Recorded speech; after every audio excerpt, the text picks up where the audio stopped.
మకర రాశి స్త్రీ పురుషులకు ఈ విశ్వావసునామ సంవత్సరంలో చూసినట్లయితే ఏలినాటి శని దోషం తొలగుటచే యోగ్యమైన శుభ ఫలితములను మీరు చవిచూస్తారు.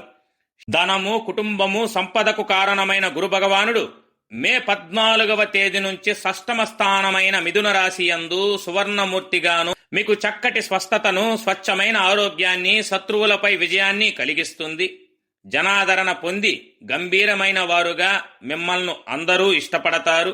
శని భగవానుడు మార్చి 29వ తేదీ నుంచి తృతీయ స్థానమందు శుభస్థాన సంచారముచే మీకు అద్భుతమైన శుభ ఫలితములు కలుగజేయును.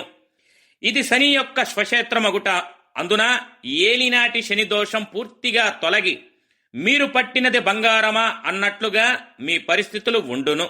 ఈ వీడియో గురించి పూర్తి సమాచారం కొరకు కింద కనపడుతున్న లింక్ని క్లిక్ చేసి చూడగలరు.